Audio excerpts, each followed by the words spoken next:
Estamos en Efesios capítulo 4, versículo 17 al versículo 32. Efesios capítulo 4, versículo 17 al versículo 32. A todos les mandamos un abrazo, un saludo bien fraterno. Sí, que el Señor les guarde y que este mensaje de la palabra de Dios pueda edificar, pueda ministrar, pueda retar nuestras vidas. El domingo pasado vimos una de las cosas más importantes para una persona que se convierte a Cristo y quiere pertenecer a una iglesia. Efesios 4, 1 al 16, si hay algo que nos deja bien en claro, son los requisitos para la membresía. Requisitos para la membresía que nos conectan con la vida en Cristo. Porque una iglesia cristiana no está desconectada, por supuesto que no, de la vida de Cristo. De la vida de Cristo en la iglesia, recordando que la iglesia somos tú y yo, no son las paredes, no es el lugar donde estamos propiamente, y más en este tiempo que la iglesia se tuvo que cerrar físicamente, geográficamente, pero no se cerró la iglesia de Cristo. La iglesia de Cristo se siguió reuniendo, se siguió edificando, se siguió fortaleciendo y animando. Y en los primeros 16 versículos Pablo va a enseñarles a los creyentes de Éfeso esta importancia de saber ¿qué requisitos tú necesitas saber para ser miembro de una iglesia? Y ahí vimos ese requisito número 1, que es un andar digno, después denegado, que tiene que ver con la decisión de negarnos a nosotros mismos, de renunciar a nuestras propias preferencias, deseos, por los de Cristo. Y tercero, esa disposición que nuestro corazón siempre tiene que mostrar a la madurez espiritual, al perdón, al crecimiento, a la capacitación, al trabajar en el corazón. Muy bien, aquí estamos ahora en un pasaje que es tan clave de la vida cristiana justamente, que es Efesios capítulo 4, versículo 17 al versículo 32. Acompáñenme por favor ahí en casa con sus Biblias a Efesios 4, versículo 17 al versículo 32. Y si Efesios 4, versículo 1 al 16 nos deja bien en claro cuáles son los requisitos para la membresía de una iglesia, es decir, para pertenecer a una iglesia cristiana. Bueno, Efesios 4, 17 al 32 nos tiene que dejar en claro cada uno de nosotros cuáles son las demandas que la iglesia debe asumir en Cristo. Cuáles son los desafíos, los retos que tenemos que nosotros tener bien presentes. Si tú me preguntas en esta mañana, pastor, ¿usted tiene alguna preocupación por mí? Yo te diría que sí. Y una de las principales preocupaciones que podría llegar a tener por ti, no me pusieron el reloj, Una de las principales preocupaciones que yo pudiera llegar a tener por ti es si eres genuinamente salvo. Si realmente pasaste de muerte a vida. Si naciste de nuevo. Si Cristo es tu Salvador, si Cristo es tu Señor, si tú estás caminando en Cristo y con Cristo. Si hay algo que Efesios hasta ahora nos ha dejado como preposiciones, son nuestra vida sin Cristo, nuestra vida con Cristo y nuestra vida en Cristo. Y por eso en este pasaje, si tú te quieres quedar con algo claro de este pasaje, del versículo 17 al versículo 32, vamos a ver aquí tres afirmaciones. La persona que tiene una vida sin Cristo. Después la segunda afirmación, la persona que tiene una vida con Cristo. Y la tercera afirmación es las evidencias de la nueva vida en Cristo. Entonces, sin Cristo, perdidos. Con Cristo, salvados. Y en Cristo, santificados. ¿Sí? Sin Cristo, yo estaba perdido. Mi naturaleza pecaminosa, mi condición de pecador, me destinaba a un castigo eterno en el infierno. Pero por gracia habéis sido salvos, dice Efesios capítulo 2. Y la gracia de Dios se manifestó y hubo salvación. Cristo me mostró esa adopción. Cristo me mostró esa elección. Cristo me mostró esa intervención divina en que Él vino a ser el Cordero de Dios, que murió en la cruz, que resucitó para salvarme de mis pecados. Yo creí en Cristo, yo lo acepté en mi corazón y hoy soy salvo. Pero una vida con Cristo me conecta con el andar, con el caminar, con las identidades que yo debo ir cobrando de lo que es con Cristo y en este caso en Cristo. En Cristo es la santificación. En Cristo es la santificación. Las evidencias que la persona de Cristo va produciendo en nuestra vida cristiana. Por eso esta parte tercera, hay evidencias. Si la persona que no tiene a Cristo, que vive sin Cristo, tiene una mente dominada por los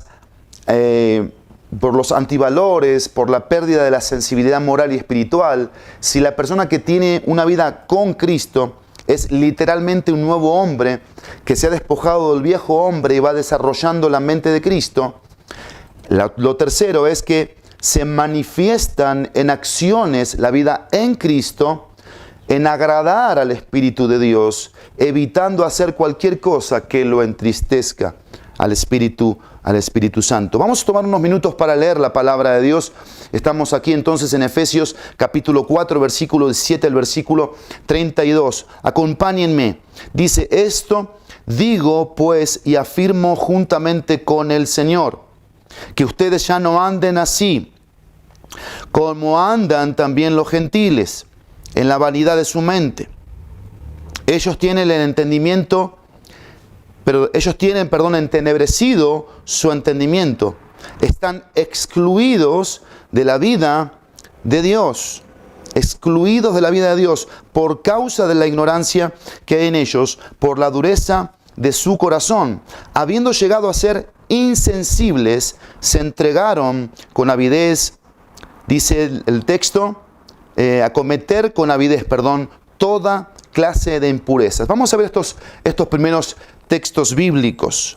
Pablo está aquí mostrando una insistencia.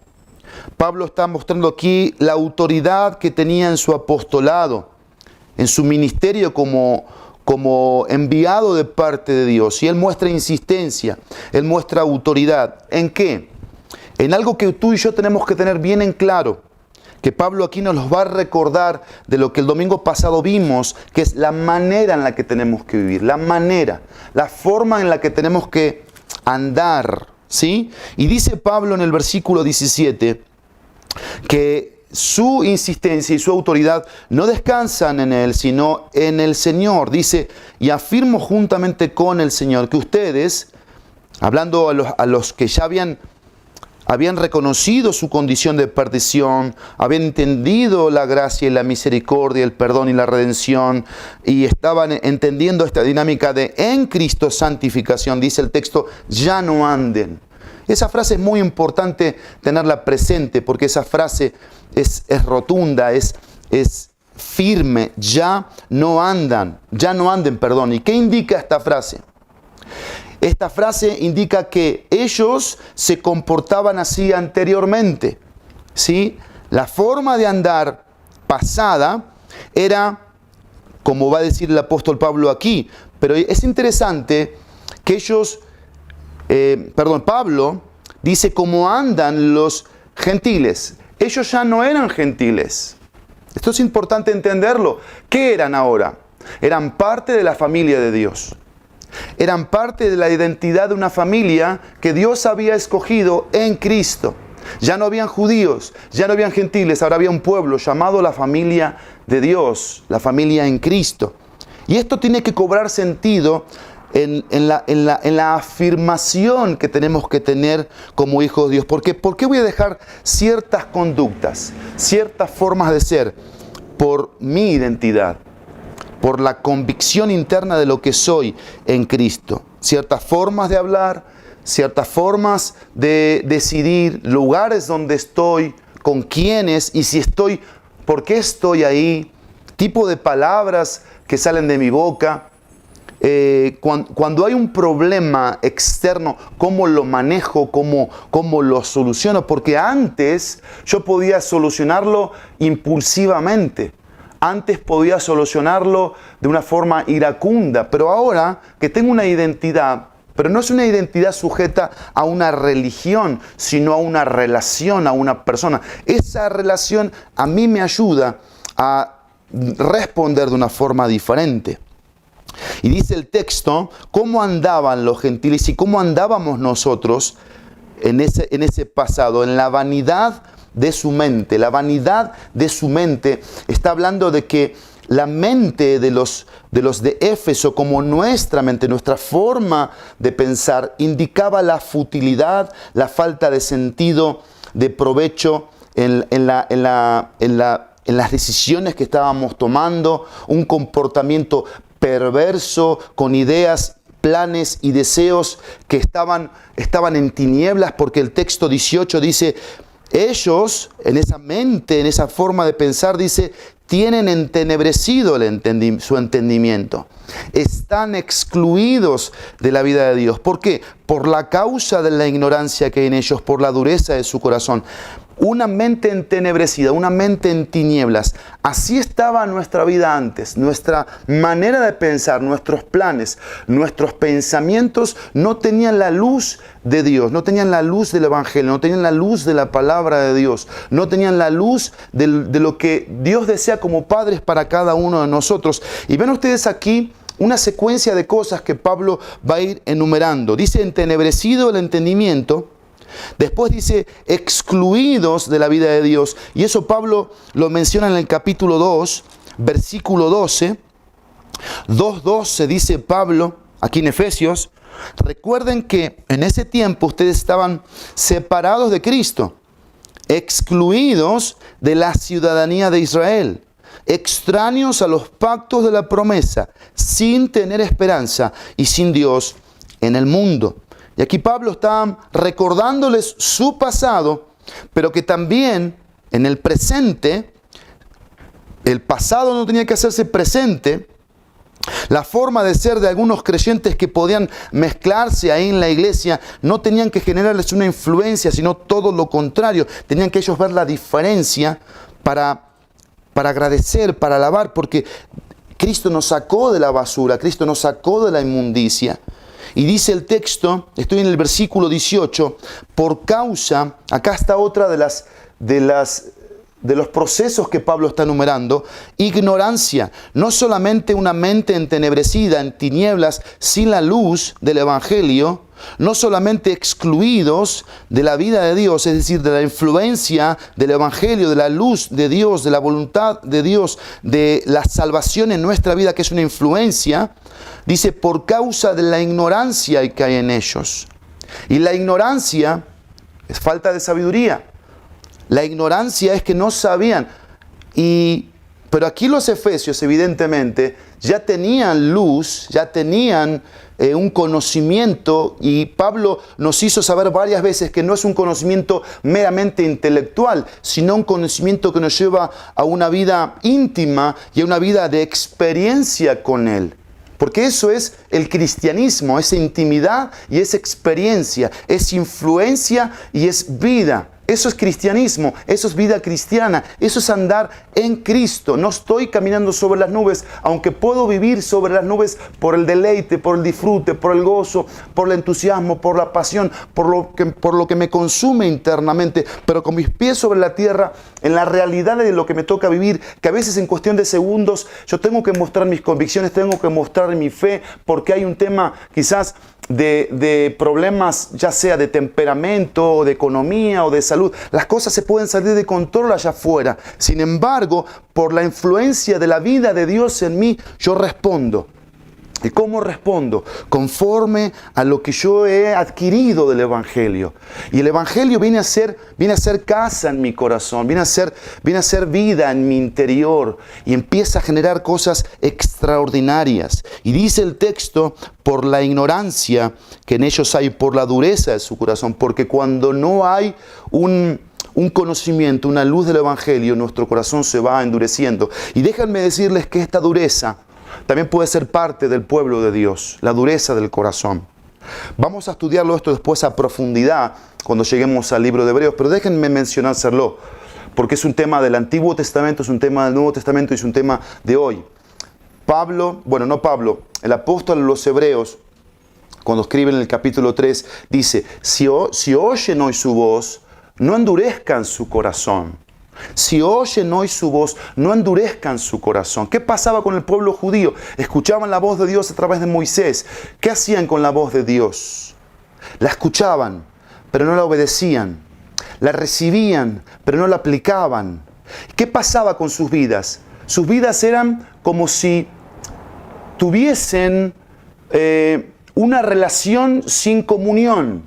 ¿Por qué? Porque su forma de ser negaba que estaban realmente teniendo una relación, teniendo una comunión, teniendo presente ahí mismo la nube de Dios, la presencia de Dios, y los corazones se endurecían. Y aquí dice Pablo que en el pasado ellos tenían el corazón duro, había una piedra de por medio. Pero Cristo con su martillo y con su cincel quebró esa piedra y nuestro corazón se quebrantó a su amor, a su gracia, a su misericordia, y se nos hizo atractivo el Evangelio, no por atractivo porque fuese un tema de cosa fácil, no, se nos hizo atractivo Cristo, su amor, su voluntad, su plan.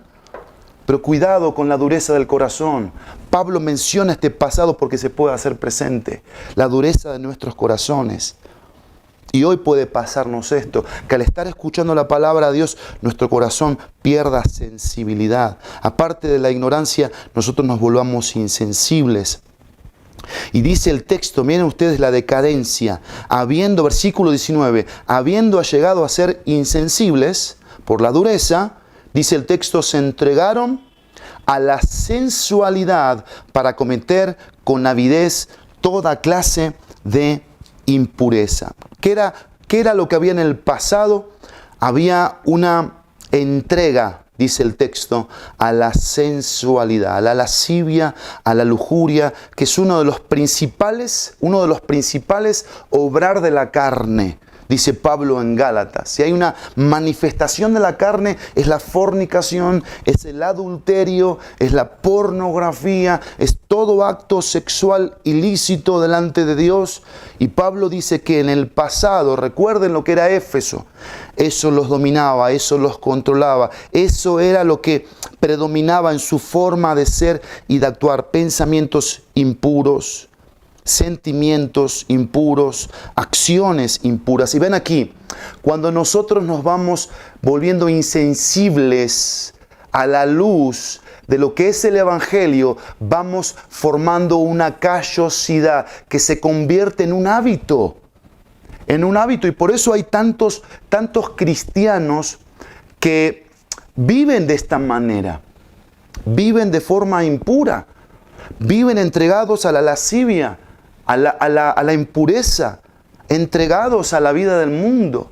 ¿Pero por qué pasa esto? Porque se generan hábitos, por la dureza del corazón. Y si estás escuchando la palabra de Dios, y si vas a la iglesia, pero ha pasado que ministros de alabanza, pastores, congregantes cayeron en adulterio, en infidelidad, en fornicación, en mal manejo de fondos económicos, roban, mienten. Ahí los ves en las conversaciones diciendo malas palabras como un incrédulo más. Y están en la iglesia. Porque estar en la iglesia no me santifica. Estar en la iglesia me edifica, sí. Estar en la iglesia me conecta, sí. Pero la influencia viene de adentro, no de afuera. Y por eso Pablo está hablando de ese pasado que internamente los gobernaba, internamente los controlaba. Pero, dice el versículo 20, ese pero es como el pero Dios del versículo 4 del capítulo 2. El 2.4 dice pero Dios. Y aquí Pablo tiene otro pero. Tiene un pero que es importante meditarlo. Pero, dice Pablo, ustedes no han aprendido a Cristo de esta manera. Versículo 21, si en verdad lo oyeron y han sido enseñados en Él conforme a la verdad que hay en Jesús. Estos dos versículos son claves en este contexto del versículo 17 al versículo 32. Porque es interesante analizar el aprendido a Cristo. El aprendido a Cristo. Y vean la frase que Pablo usa aquí en el versículo 20 y en el versículo 22, a ver si los conecta con algo. El versículo 20 dice, pero ustedes no han aprendido a Cristo de esta manera. Y después en el versículo 22 dice, que en cuanto a la anterior manera de vivir. Eso nos conecta con lo que vimos el domingo pasado. Dice 4:1, yo pues, prisionero del Señor, les ruego que ustedes vivan de una manera. Es que esa es la idea aquí. Y Pablo lo va a plasmar. ¿Por qué? Porque desde el versículo 17 hasta el capítulo 6, versículo 9, Pablo va a hablar de esas maneras que un hijo de Dios tiene que tener presentes en sus prácticas, en sus formas. Y va a hablar ahora de cosas internas, cosas muy profundas, relaciones. Después va a hablar del tema de la fornicación muy fuerte en el capítulo 5. Después va a hablar de las relaciones sometidas. Va a hablar del tiempo en el capítulo 5 también. Va a hablar de las esposas, esposos, esposos, esposas, hijos, padres, padres, hijos, amos, siervos, siervos, amos. Y hasta ahí llega esta parte. Pero tenemos que entender esto que aquí Pablo está mencionando en el capítulo 4, versículo 20 y versículo 21. Dice Pablo, este era tu pasado sin la persona de Cristo. Pero con la persona de Cristo esto no puede ser tu pasado. Eso es lo que dice Pablo. Este no puede ser tu pasado. ¿Por qué? Porque la persona de Cristo no es una simple enseñanza. Cristo no es una simple manera de aprender. Cristo es verdad. Cristo es todo para una fe, para una genuina salvación. Cristo es lo que no solamente adorna a un creyente con las virtudes, sino es Cristo el que nutre internamente a ese creyente desde adentro para hacerle formar convicciones, hacerle entender su pésima, pobre, perversa manera de vivir pasada, y que ese creyente internamente cobra un coraje, cobra una fuerza para clavar en la cruz esa carnalidad, esa forma de ser impura, esa forma de ser egoísta, esa forma de ser iracunda. Porque eso es lo que genera la persona de Cristo, el que Cristo vino a vivir a nuestros corazones. De esta manera aprendimos a Cristo. Yo no puedo poner a un cristiano carnal, a un cristiano intermitente, a un cristiano sin identidad con el cuerpo de Cristo, a un cristiano que hace tranzas en los negocios, a un cristiano que le está siendo fiel a su esposa, a un cristiano que no tiene un altar familiar en casa con su familia, a un cristiano que de 7 días, 2 tiene una relación con Dios, 5 pasa desapercibido, pasa de noche, a un cristiano que no desarrolla sus dones, sus talentos, a un cristiano que no está entendiendo que tiene que madurar espiritualmente, a un cristiano que entendió que lo mejor que le puede pasar es vivir para el reino de Dios y su justicia para lo eterno, comparado con Cristo. Quiero que entiendas esto, porque yo no voy a comparar a un cristiano con otro cristiano. Eso es injusto. Y la vida cristiana no nos llama a eso. La vida cristiana nos pone a ti y a mí como cristianos, sí, con este nombre, con este título, pero con Cristo, con lo que hemos aprendido, recibido de Cristo. Y Pablo dice en el versículo 21, si en verdad lo oyeron y han sido enseñados en Él. Vean aquí, en Él. La enseñanza es de Cristo, por Cristo, a través de Cristo. No es una mera predicación, no es un mero mensaje.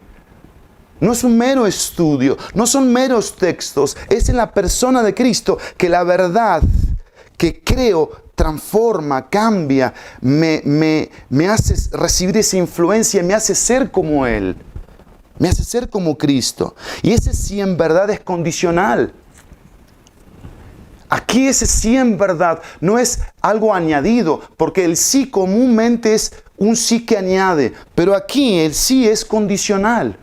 Si en verdad oíste lo que Cristo hizo por ti, oíste para qué Cristo murió por ti, oíste para qué Cristo resucitó, oíste para qué tú viniste al Evangelio. Ya estamos en el capítulo 4, no estamos en el capítulo 1. No estamos en el 2.1 que dice Pablo que éramos hijos de ira. No, aquí ya estamos con todas las bendiciones. Con todas las bendiciones. Y dice Pablo, bueno, si esto es verdad, tu vida y mi vida tienen que estar en un proceso de enseñanza, pero no intelectual, no de papel, no de palomita, de que estoy cumpliendo con conectarme los domingos aunque el pastor no me vea. Estoy leyendo mi Biblia del Antiguo al Nuevo Testamento, toda la Biblia porque me lo pidieron. O estoy esto y aquello. No, esto es una convicción personal, profunda, de entrega, de sacrificio, de esfuerzo, de ir por más con Cristo. De una consagración, de una entrega total. Todos los días.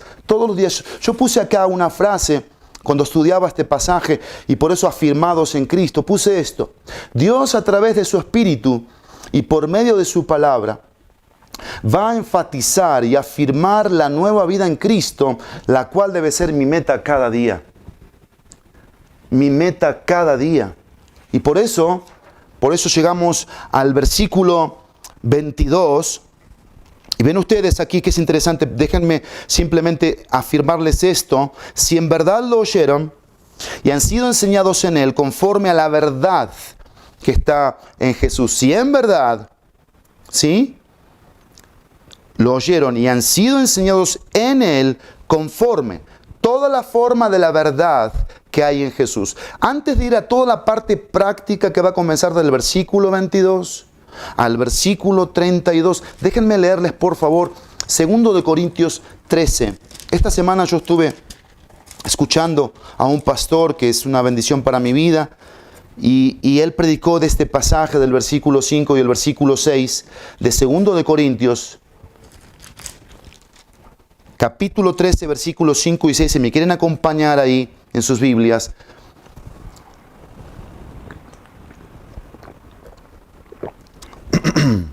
Dice la palabra de Dios, pónganse a prueba para ver si están en la fe. Estoy en el versículo 5 de 2 Corintios. Pónganse a prueba. Dice el apóstol Pablo, recuerdan la epístola de los Corintios, segunda epístola, para ver si están en la fe. ¿Qué tipo de iglesia era la iglesia de Corinto? ¿Cuál era la preocupación del apóstol Pablo por los corintios? La preocupación que yo les manifesté hoy. Si son genuinamente salvos, si han realmente recibido a Cristo en su corazón, si han nacido de nuevo. Y esto es lo que le estaba diciendo Pablo. Pónganse a prueba para ver si están en la fe. Si están en la fe tiene que ver conforme a la verdad que está en Jesús. ¿Sí? Esa verdad por la cual estamos siendo enseñados en Él. Es una verdad que nos hace ver todo eso conforme a la fe. Porque la fe es una forma de muchas verdades de las Escrituras, de Génesis y Apocalipsis, que apuntan a una sola persona, a Cristo. Y por eso dice Pablo en el versículo 5, examínense a sí mismos. Vean, toquen, saboreen, prueben qué está sucediendo, dice Pablo, en su forma de ser, en su forma de actuar. Y hace una pregunta, Pablo. ¿O no se reconocen a ustedes mismos de que Jesucristo está en ustedes, a menos, dice Pablo, que en verdad no pasen la prueba? Y no pasen la prueba es que son incrédulos, que no han nacido de nuevo, que están en una manera de vivir sin la manera de vivir en ellos, sin Cristo en ellos, sin Cristo renovándoles, cambiando la forma de pensar, la forma de vivir. Están, dice el texto, reprobados. El versículo 5. A menos que en verdad no pasen la prueba o que hayan sido reprobados, en pocas palabras. Versículo 6. Pero este reprobados, te lo digo así, tiene una flecha destinada a la perdición del alma, pero también a una perdición de lo que es la vida en Cristo. Lo que es la vida en Cristo. Por eso Pablo dice en el versículo 6, espero que reconocerán que nosotros no estamos reprobados. ¿Por qué?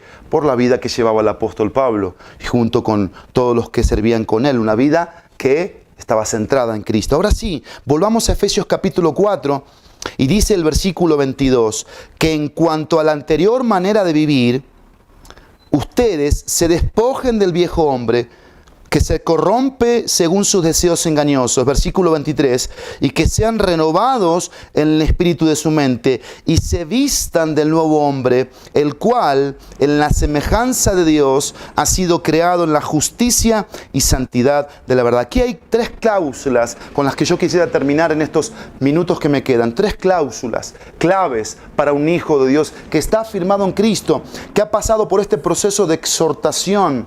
Y hay una palabra que es clave aquí, que es un verbo continuo, y es la palabra ir. La palabra ir, que está hablando, que no se desconecta de esas 3 cláusulas que Pablo está mencionando. Esto es continuo. Por eso lo que yo les puse aquí es mi meta cada día. Yo tengo que ir cada día buscando naturalmente, intencionalmente y por convicción propia y personal esto. ¿Qué es lo que tengo que buscar? Estar en estas 3 cláusulas. Miren, yo puse acá algo interesantísimo de un comentario. La conducta no es sino la exteriorización de las convicciones que llevamos dentro. Esto a mí me llamó mucho la atención, porque tiene que ver con lo que estamos viendo aquí, de Efesios capítulo 4. La conducta no es sino la exteriorización de las convicciones que llevamos dentro. Por eso cuando tú ves a un cristiano que reacciona carnalmente, que reacciona con actitudes impulsivas, controladas por sus emociones o controladas por la circunstancia que está a su alrededor, hay algo de lo que formó una convicción que tiene que romper con la persona de Cristo y tiene que deshacerse de eso. Y por eso Pablo nos va a decir cómo. ¿Cómo? Esto es un mensaje de mucha esperanza. Dice el versículo 22 que en cuanto a la anterior manera de vivir, dice Pablo, ustedes se despojen, primer cláusula, se despojen, se desvistan, se quiten. Que el viejo hombre, la vieja mujer que estaba sujeta a esa mente entenebrecida, a esa ignorancia, a esa insensibilidad, ¿sí? ¿Qué pasa con ese viejo hombre? Dice que se corrompe según los deseos engañosos. ¿Por qué dice Pablo esto? Sí tienes a Cristo, pero sigue siendo pecador. Cristo pagó por el poder del pecado en tu vida. El pecado antes te dominaba, dice Romanos capítulo 6. Era tu amo, pero cuando Cristo vino a tu corazón a ser tu Salvador, Cristo rompió ese poder. Pero hay algo que también Cristo puede hacer en nuestra vida, que es la práctica del pecado. Y si yo tengo a Cristo, yo no practico el pecado. ¿Por qué no practico el pecado? Porque tengo la simiente de Dios en mi interior. Pero hay una realidad que es la presencia del pecado. Yo sigo siendo un hombre pecador. Y por eso esa corrupción que vivía en el pasado se puede tornar en el presente. Y puede ser hasta peor el estado presente que el anterior. Si yo no tengo esta actitud de despojarme, de quitarme, de sacarme de encima esa inmundicia, ese peso del pecado. Esas actitudes que pueden ser parte de mis hábitos diarios. Son actitudes. Y por eso dice Pablo, menciona la palabra deseos. La palabra deseos y engañosos está hablando de la voluntad, está hablando de las actitudes, está hablando de las decisiones, dice Pablo. Y engañosos, ¿por qué? Porque el domingo pasado lo mencioné. ¿Qué dice Jeremías 17, versículo 9? Que engañoso es el corazón y es perverso. Y eso sigue siendo hoy, ahorita, en estos momentos. Y por eso dice Pablo que yo tengo que despojarme. Pero no solamente la primera cláusula es despojarme, la segunda es, dice, renovarme, y que sean renovados en el espíritu, en la actitud, en el pensamiento, en su interior. Internamente esto no se ve, pero esto sucede, esto pasa. Cuando tú y yo venimos a Cristo y nos sometemos a la voluntad divina, al Evangelio, a la persona de Cristo, a las enseñanzas, a la fe, a la verdad, a la relación, a la oración, a la lectura de la Biblia, a un devocional, a escuchar alabanzas, a tener conexión con el pueblo de Dios, a estudiar la Biblia entre semana, a ir y testificar, a ir y visitar y soñar quizás con algún día, no solamente soñar, sino decir, Señor, yo creo que tú me uses para llevar tu palabra a otros lugares. ¿Por qué no? Empieza a haber una renovación un cambio de pensar. Y quiero que entendamos algo, que ya lo hemos escuchado y lo vamos a seguir repitiendo. Nuestra manera de pensar es nuestra manera de vivir. Como tú y yo pensamos, es como tú y yo vivimos. Y por eso la renovación. Porque si hay algo que va mostrando que yo soy cristiano, que yo soy un hijo de Dios, que soy conforme a la verdad que está en Jesús, mi mente empieza a cambiar. Yo empiezo a cambiar mentalmente. Mis pensamientos empiezan a ser otros, acerca de la vida, acerca del tiempo, acerca de los talentos, acerca de los dones, acerca de los recursos económicos, acerca de las personas, acerca de una iglesia, acerca de un pastor, acerca de Cristo. Empiezan a ser renovados. Pero quiero que entendamos algo, es a través de esta viva palabra de Dios. Y dice el versículo 24, la tercera cláusula, y se vistan del nuevo hombre, el cual en la semejanza de Dios ha sido creado con 3 rasgos: justicia, santidad de la verdad. Estos 3 rasgos nos conectan con la persona de Cristo. Y habla de ser vestidos, primero despojados, segundo renovados, tercero vestidos. Y habla de un nuevo hombre. ¿Te acuerdas el capítulo 2, versículo 10? Porque somos hechura suya, creados. ¿En quién? En Cristo Jesús. ¿Para qué? Para hacer buenas obras, las cuales Dios preparó de antemano para que anduviésemos en ellas. Hay una nueva creación. 2.15. ¿Qué dice el 2.15? Poniendo fin a la enemistad en su carne, la ley de los mandamientos expresados en ordenanzas. Y dice el texto, para crear en él mismo de los dos un nuevo hombre, estableciendo la paz. Porque eso es lo que viene a ser Dios. Y eso nos lleva a Génesis, rápidamente, el primer libro, el primer capítulo de la Biblia. Génesis capítulo 1, versículo 26 y 27, 2 textos preciosos, hermosos, que dice la palabra de Dios. Y dijo Dios, hagamos al hombre a nuestra imagen, conforme a nuestra semejanza, y ejerza dominio sobre los peces del mar, sobre las aves del cielo, sobre los ganados, sobre toda la tierra y sobre todo reptil que se arrastra sobre la tierra. Dios creó al hombre, dice el versículo 27, a imagen suya.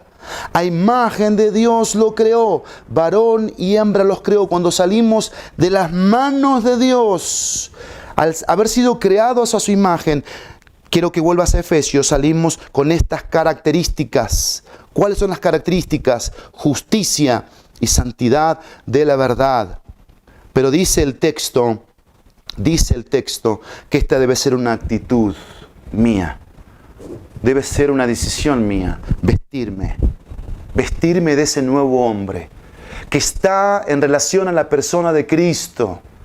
No hay pierde aquí, amado y amada, no hay pierde. No tienes que ir a buscar en el pastor o en tu mentor espiritual o en cosas externas lo que tienes adentro tuyo. ¿Quién vive en ti? ¿Quién mora en ti? ¿Qué tienes a tu disposición para que tu vida cambie, para que tu vida sea diferente? La persona de Cristo. Y por eso hay un texto impresionante en Eclesiastés, capítulo 7, que esta semana pude leer. Eclesiastés 7, está después de Proverbios, versículo 29, que es impresionante. Eclesiastés 7, 29. Y dice, mira, solo esto he hallado, dice Salomón, que Dios hizo recto a los hombres. Pero, dice Salomón, ellos se buscaron muchas artimañas. Dios nos crea a su imagen, a su semejanza. Capítulo 3, la desobediencia. El no tomar en cuenta las palabras de Dios, la incredulidad, genera que nosotros tengamos muchas artimañas en nuestras formas de vivir, que nos justificamos, que les echamos la culpa a nuestros padres o a nuestros abuelos o a la religión o a la cultura. Lo que pasa es que yo nací en un país así y lo que pasa que esto y lo que pasa que aquello, y siempre tenemos excusas. Pero ¿qué pasó en Génesis? Las excusas se acabaron. Es que la mujer dijo, el hombre dijo, la mujer que me diste, la mujer dijo, la serpiente. Excusas, justificaciones. Pero cuando nosotros venimos a la persona de Cristo y Cristo se nos revela a nosotros, esas justificaciones no tienen ningún sentido, no tienen ningún peso, porque Dios hizo recto a todos los hombres. Dios nos creó a su imagen, y ese carácter que habla ahí de que fuimos creados, forjados, formados en ese horno donde salimos de las manos de Dios, tiene una connotación en la nueva creación en Cristo. Y tiene una fuerza porque tú y yo, acuérdate, fuimos injertados a Cristo, a la persona de Cristo. Y hay una fuerza aquí. ¿De quién? De Cristo en nosotros, creando ese nuevo carácter de nobleza, de humildad, de amor, de servicio, de abnegación, de benignidad, de misericordia, de paciencia, de perseverancia. Por Cristo. Y por eso Pablo termina aquí, y yo termino también con un por tanto. Primero, la primera frase, esto digo, insisto, afirmo con autoridad. Segunda frase, pero, del versículo 20 al versículo 24, con las cláusulas, despojados, renovados, vestidos. Por tanto, pensando en todo esto, ahí te viene la evidencia, dice Pablo. ¿Cuál es la evidencia? Dejen a un lado la falsedad. Hablen verdad cada cual con su prójimo. Dejo la falsedad por hablar la verdad. ¿Por qué? Dice Pablo. ¿Cuál es la razón? Somos miembros los unos a los otros. Si yo miento, voy a afectarlo a Juan Marcos.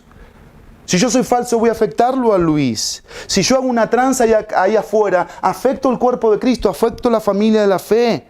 Si soy falso, si miento, si engaño, si soy hipócrita. Dice Pablo, versículo 27, 26, enójense, dice Pablo. Esto es interesante, pero el enojo, dice Pablo, no tiene que ser porque no tuviste más dinero o porque las personas no son lo que tú quieres que sean. El enojo tiene que ser canalizado por la ira santa en relación a las cosas que son santas. No hay otro permiso para enojarme que es a través de la ira santa. Acuérdense Jesús, ¿por qué se enojó Jesús? Porque estaban haciendo del templo una cueva de ladrones. Y dice el texto, pero, interesante, pero, el versículo 26, no pequen. Es decir, si es un enojo que te lleva a insultar, a ser egoísta, a ser tú el centro, tú quieres ser el centro de la atención, ahí dice Pablo, eso es pecado, dice Pablo. Porque estás centrándote en ti mismo o en ti misma. Y el Evangelio nos descentra de nosotros mismos y se centra en la persona de Cristo. Dejamos de estar en escena y aparece Cristo. ¿Para qué? Para que nosotros muramos y muramos y muramos. Y la ira no nos domina, no nos controla. Pero dice Pablo, si llegara a haber un enojo en un matrimonio, ¿qué dice Pablo?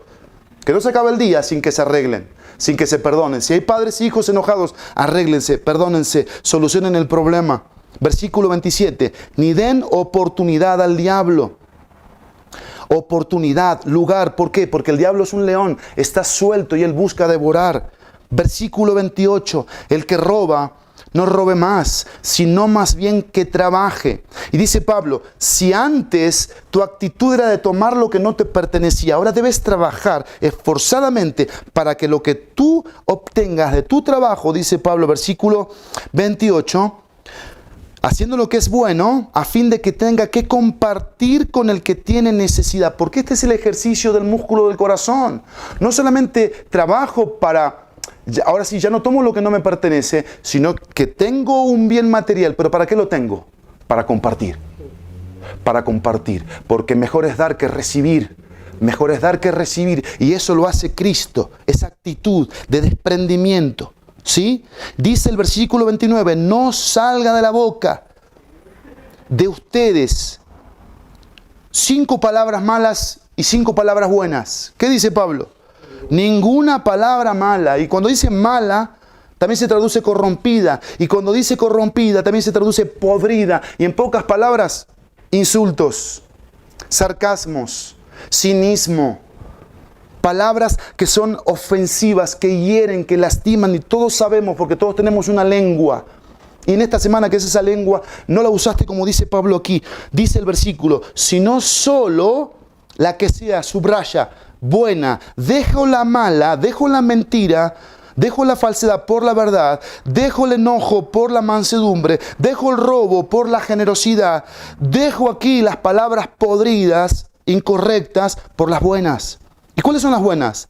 Las que edifican, las que levantan, las que motivan, según dice ahí, la necesidad del momento, para que imparta gracia a los que escuchan. Palabras que proveen a los oídos una verdad que remueve internamente. Versículo 30, y no entristezcan al Espíritu Santo. No lo apaguen, dice Pablo, porque es un fuego el Espíritu Santo y se puede apagar. No se va porque fuimos sellados. El Espíritu Santo no se puede ir. Hay un sello. Dice, no lo entristezcan, no lo apaguen. ¿Cómo lo puedo apagar? Siendo falso, mentiroso, enojándome, siendo egoísta, tomando lo que no es mío y lo que no me pertenece. Así lo puedo apagar. No viviendo para la gloria de Dios, no despojándome, renovándome y vistiéndome, lo puedo apagar. Dice, por el cual fueron, dice el texto, sellados para, ¿qué? El día de la redención. ¿Cuál es el día de la redención? Cuando nos encontremos con Cristo, cuando veamos a Cristo cara a cara. Y hoy puede ser ese día, amado y amada. Hoy puede ser ese día. Y por eso despojémonos de todos los miedos y noticias que quieren hacernos asustar por lo que está pasando allá afuera. No. No te asustes, no tengas miedo. El día de la redención no está sujeto a un virus, a una pandemia. Por el amor de Dios te lo digo. El día de la redención está sujeto a lo que Cristo hizo en la cruz. Por ti y por mí. Para ofrecernos vida eterna. Y por eso termina Pablo diciendo, sea quitada de ustedes toda amargura, enojo, ira, gritos, insultos, así como toda malicia. Puras fichitas negativas, ¿no? Pero yo quiero decirte que yo he luchado con mi vida cristiana con la amargura, he luchado con el enojo, he luchado con la ira, con los gritos, con los insultos, con toda malicia. Puedo verme aquí reflejado. Pero dice Pablo una cosa que yo he buscado hacer en mi despojarme, renovarme y vestirme. ¿Qué? Quitar. Porque tengo a Cristo, porque fui sellado con el Espíritu Santo, porque tengo una identidad. Hay una convicción que formó un hábito. ¿Cuál hábito? ¿Cuál hábito? Venir a la cruz y despojarme ahí de todo esto que es maldito. Porque esto me enferma más que un virus allá afuera. Enferma más la ira, el enojo, la maledicencia, el egoísmo, la amargura, que cualquier virus que puedas inventar. Cualquiera.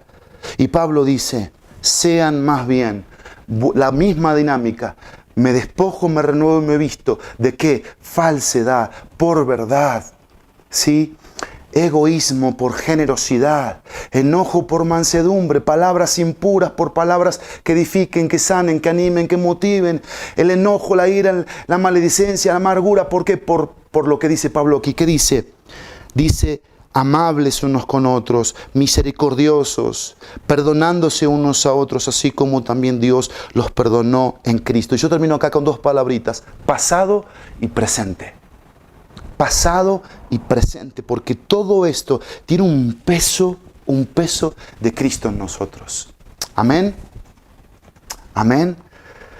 Vamos a orar. Padre, gracias por tu palabra en esta mañana. Gracias por el mensaje que nos has dado al corazón acerca de nuestra vida cristiana. Necesitamos tanto aprender en la vida cristiana. Perdónanos, Padre, si estamos portando el nombre de cristianos, pero no estamos viviendo conforme a la verdad de Jesús. Y si en esta mañana has descubierto nuestros corazones y Cristo no está ahí, yo ruego por esas almas para que resuciten en el nombre de Cristo. Para que clamen a Cristo y alcen su mirada al cielo y le digan a Cristo, Cristo ven a mí, Cristo sálvame. Pero si sí está Cristo y hay dureza del corazón, y hay insensibilidad, y hay hábitos entregados a lascivia, lujuria, que rompan las cadenas en el nombre de Cristo y claven esos pecados en la cruz. Si hay mentira, si hay egoísmo, si hay enojo, si hay amargura, queremos perdonar en el nombre de Cristo. Queremos amar, ser pacientes, benignos en el nombre de Cristo. Gracias, Cristo, porque tú nos ayudas en estas cláusulas de despojarnos. Porque tú nos ayudas a eso. A renovarnos, porque tú nos das el cómo. Y a vestirnos en esa semejanza de tu carácter justo, santo y verdadero. Gracias porque hay un pasado, gracias. Porque ese pasado nos recuerda que no queremos volver ahí. No queremos volver ahí. Y hay un presente en el que queremos estar afirmados, firmes, para la gloria de Dios. En el precioso y poderoso nombre de Jesús. Amén y amén.